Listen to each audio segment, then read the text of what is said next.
हुकूमत को हम शुरू से देख रहे हैं, बहुत से मामलात पर कंफ्यूजन का शिकार है। जो बातें इन्होंने इक़्तिदार में आने से पहले की, उससे फिरे, यू टर्न लिया और बाद में कहते हैं कि हालात हमें नहीं पता था इतने ख़राब होंगे, चाहे वो मैशियत के मामलात को लेकर हो या हुकूमत के दूसरे मामलात हों। अब चेयरमैन नैब को हटाने का इख्तियार सदर को देने से इनके अटॉर्नी जनरल खुद कहते हैं कि तनाज़ा होगा। नैब तरमीमी ऑर्डिनेंस को लेकर हुकूमत इतनी कंफ्यूजन का शिकार क्यों है भट्टी साहब? बात यह है कि अल्हम्दुलिल्लाह 3.25 सालों में इस हकूमत ने कोई एक फैसला जो बर वक्त किया हो, कन्फ्यूजन के बगैर किया हो, डिले ना किया हो, या एक छोटे से मसले को बुहरान बनाकर ना पेश किया हो। और कोई मुझे फैसला दिखा दें, खा वो पहले दिन से इमरान खान साहब के पहली स्पीच से शुरू कर लें, और ये आज जो उन्होंने स्पीच फरमाई जिसमें एक फिक्रा अभी तक मेरे ज़हन में अटका हुआ, इमरान खान साहब ने फिर आज मगरब की रियासत मदीना की मिसाल देकर फिर मगरब की मिसाल दी और फरमाया कि वहाँ तो कोई इल्ज़ाम लग जाए तो वुज़रा घर चले जाते हैं। अब इमरान खान साहब को कौन बताए कि पेंडोरा लीक्स में कुछ वुज़रा के नाम आए, उन पर इल्ज़ाम लगाया, वो घर तो नहीं गए ना। और फिर इमरान खान साहब को कौन बताए कि शुगर कमीशन में भी कुछ वुज़रा थे, चीनी में भी कुछ वुज़रा थे, निजी बिजली घर डाकों में भी कुछ मशीर थे, और अद्वियात में भी, और BRT में भी, और मालम जब्बा में भी, और हेलीकॉप्टर में भी उन पर खुद इल्ज़ाम लगा हुआ है। और इसके अलावा बेतहाशा चीज़ें हैं। तो ये तो अल्लाह के फजल से अब कौन बताए। लेकिन जहां तक आपका चेयरमैन नैब का है, तो पहला एक तरमीमी ऑर्डिनेंस उन्होंने किया था। अल्लाह की वो जो नैब को ये इमरान खान साहब की ये ज़हन में रहे, ये ज़हनों में रहे कि ये इमरान खान साहब दावे करते थे कि 3 महीने मुझे नैब दे दें, मैं पूरा मुल्क करप्शन फ्री कर दूंगा। ये इमरान खान साहब कहा करते थे मैं आऊंगा, अल्लाह ने मुझे मौका दिया तो इदारों को मजबूत करूंगा, आज़ाद करूंगा, खुद मुख्तार करूंगा और सियासत से पाक करूंगा। और ये इमरान खान साहब नैब के बारे में कहा करते थे कि हाँ वो नहीं 2 अरब डॉलर तो लाने थे ना। वो तो मेरे भाई मुराद सईद साहब ने कहा कि 2 अरब डॉलर आएंगे, एक हम खर्च लेंगे, दूसरा IMF के मुंह पे मारेंगे। वो एक हाँ वो एक तस्वीर चल रही थी कि IMF के जो पिछला कंट्री हेड, दुनिया का हेड है, उसके 3 दांत टूटे हुए थे। तो नीचे लिखा हुआ था ये मुराद सईद साहब ने जो 1 अरब डॉलर मुंह पे मारा है उससे इसके दांत टूट गए।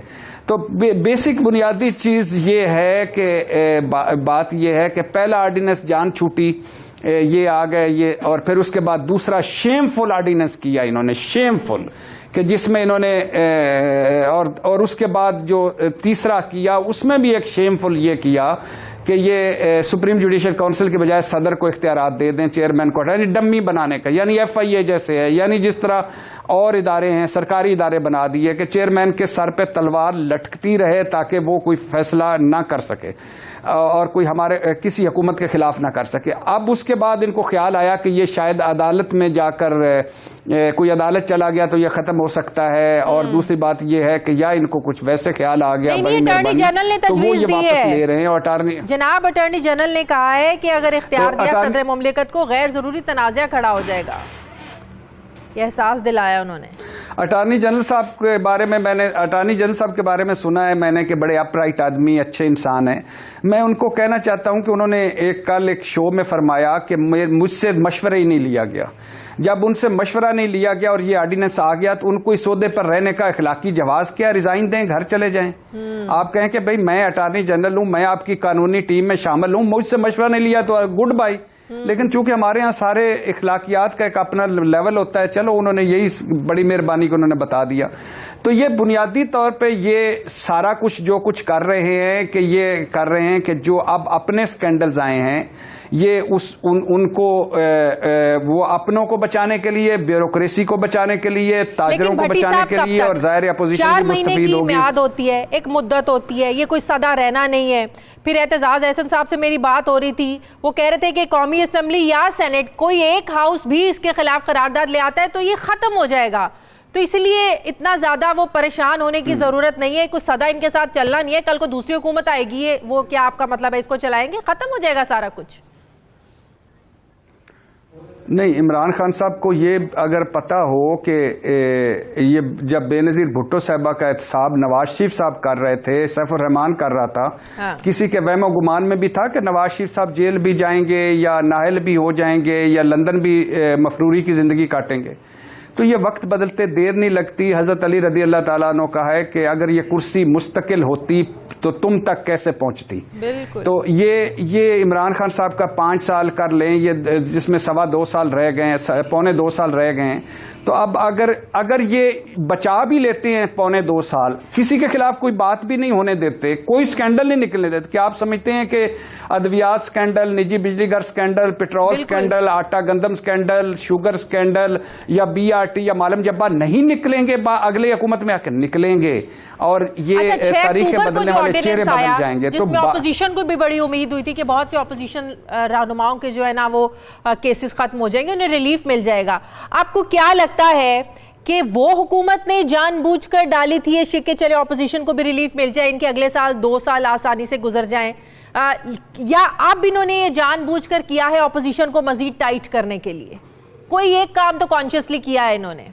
नहीं, पहले वाला किया था खुद को बचाने के लिए। और उसमें ज़ाहिर अपोजिशन भी मुस्तफीद होती थी, तो इनको कोई खतरा नहीं था। यह था कि अपनी स्किन बच जाए, खुद बच जाएं, सारा कुछ खुद बच जाए। तो बस ये प्रॉब्लम था। अब जो किया ये जो सदर मुमलिकत वाला, ये भी एक बड़ी प्लानिंग के तहत किया कि चेयरमैन नैब जब आप उनको बरतरफ कर सकेंगे, रख सकेंगे, तो हवाओं का रुख नहीं बदलेगा। ये भी था।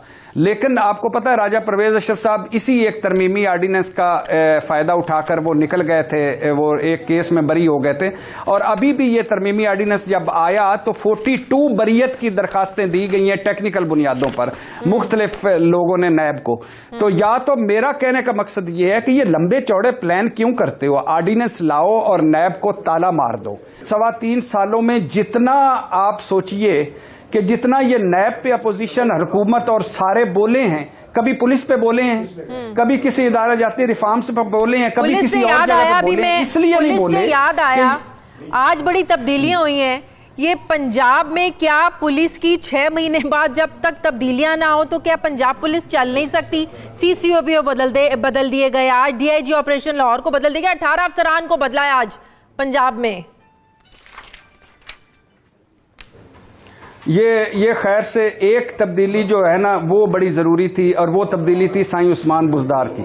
अगर वो तब्दीली कर लेते तो बाकी तब्दीलियों की ज़रूरत ही नहीं थी। ये मीनारे पाकिस्तान में जिन पुलिस अफसरों को बदला है उनका क्या कसूर एंड पे निकला?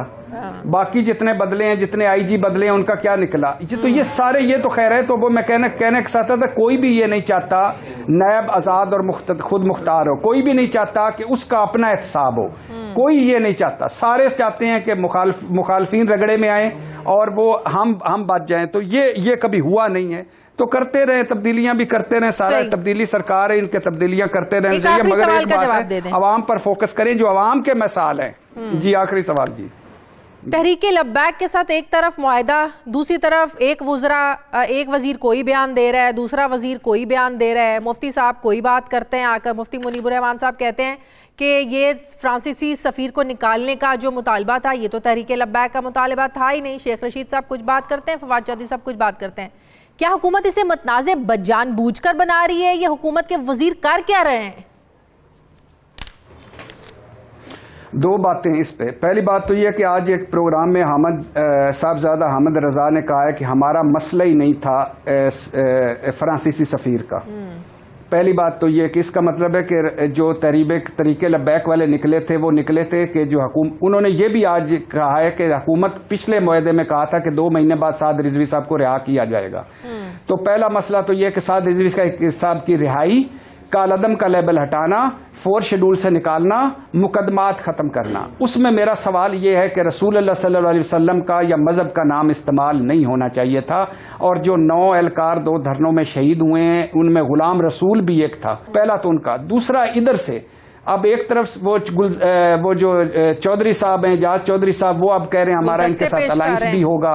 मैं फूल के गुलदस्ते भी लेके फूल के गुलदस्ते चल रहे हैं। दूसरी तरफ शेख रशीद साहब कुछ और कह रहे हैं, शाह महमूद कुरैशी साहब और कह रहे हैं, फवाद चौधरी साहब कुछ और कह रहे हैं। मेरा हुकूमत से सवाल है कि क्या ये मुबैना तौर पर अभी भी आप समझते हैं कि राह की एजेंट है, इंडियन एजेंट है, गैर मुल्की फंडेड है, या कुछ और है? तो अगर ये ऐसा है तो फिर ये मुआहदा क्यों? अगर ऐसा नहीं है तो ये बोंगियां और बेवकूफियां क्यों? तो ये मजाक बनाना छोड़ दें। अब तो एक खुदा के लिए रसूल पर हम सब मुत्तफिक हैं, इस पे तकसीम नहीं होनी चाहिए और इस पर हुकूमत को झूठ और मुनाफिकत नहीं करनी चाहिए हुकूमत को।